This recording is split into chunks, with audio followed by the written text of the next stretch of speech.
नमस्कार दोस्तों, मेरा नाम है एडवोकेट संदीप पाल और आपका स्वागत है मेरे लीगल चैनल पाल की लीगल हेल्प में। दोस्तों, आजकल मेरे पास कई केसेस आते हैं, कई कॉल्स आते हैं जो कि डोमेस्टिक वायलेंस से रिलेटेड हैं।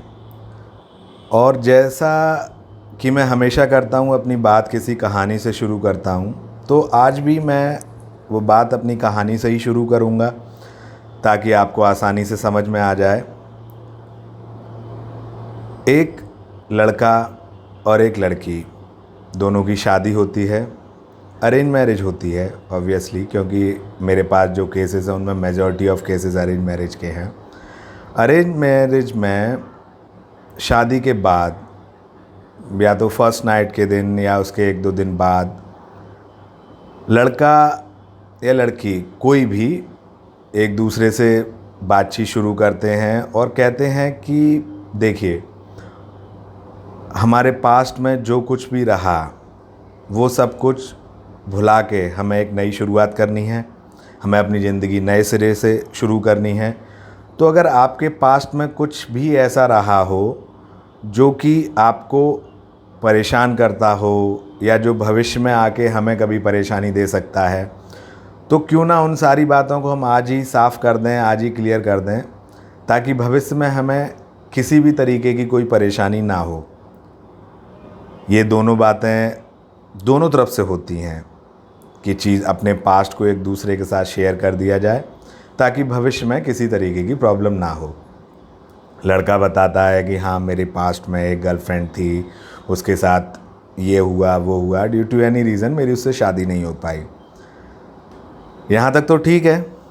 अब लड़की बताती है कि हाँ साहब, मेरा भी पास्ट में एक बॉयफ्रेंड था, उससे मेरी शादी नहीं हो पाई। बस प्रॉब्लम शुरू।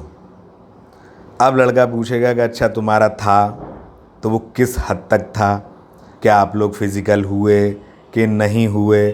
लड़की कितना भी मना करे बट वो जो शक उसके दिमाग में आ गया, तो वो शक दिमाग में आते ही फिर ये समस्या होनी शुरू। मेरे पास ऐसे कई केसेस आए हैं जिसमें कि लड़की ने जैसे ही अपने हस्बैंड को ये बात बताई, हस्बैंड का व्यवहार चेंज हो गया। हस्बैंड ने उसकी पास्ट लाइफ के बारे में पता करना शुरू किया और जो पास्ट है उसके बारे में कहीं ना कहीं तो हमें पता चल ही जाएगा। और हस्बैंड को पता चल गया और इस बात को लेके उसने लड़की को टॉर्चर करना शुरू कर दिया। अब वो लड़की को टॉर्चर कर रहा है कि अरे तुम तो सेकंड हैंड हो, तुम तो यूज्ड हो, तुम चरित्रहीन हो, तुम्हारे जाने कितने लोगों से अफेयर रहे हैं, तुम ऐसी हो, तुम वैसी हो।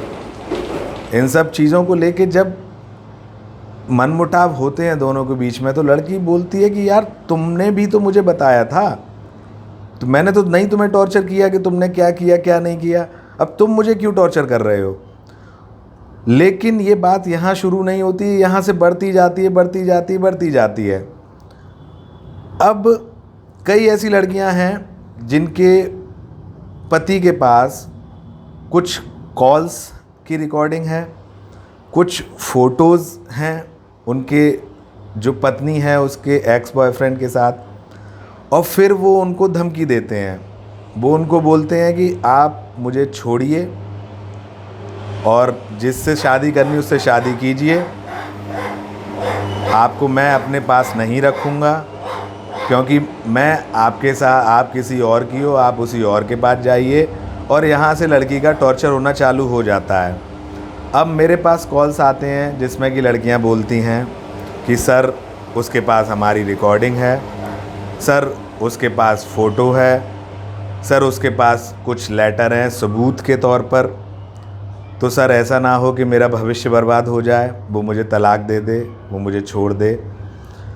मैं आपसे बिल्कुल साफ सीधे शब्दों में कहना चाहता हूँ, ये कोई मायने नहीं रखता है।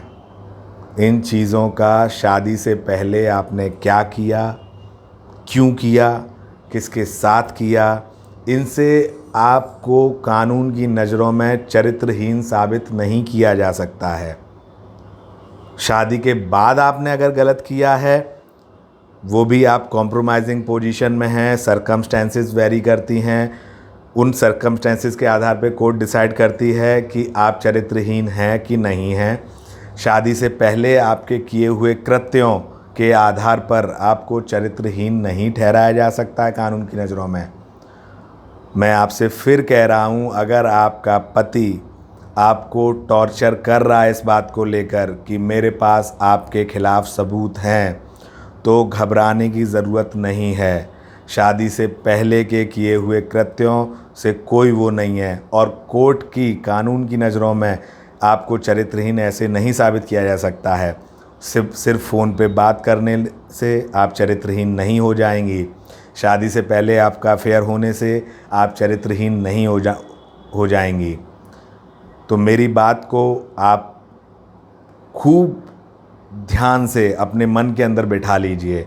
आपको ज़रा भी चिंता करने की ज़रूरत नहीं है। अगर इस तरीके की घटना आपके साथ भी हो रही है तो मैं डिस्क्रिप्शन में अपना मोबाइल नंबर लिख दूंगा, जिस पे आप मुझे कॉल कर फ्री, बिल्कुल फ्री है, आप कंसल्ट कर सकती हैं और जानकारी दे सकती हैं। धन्यवाद।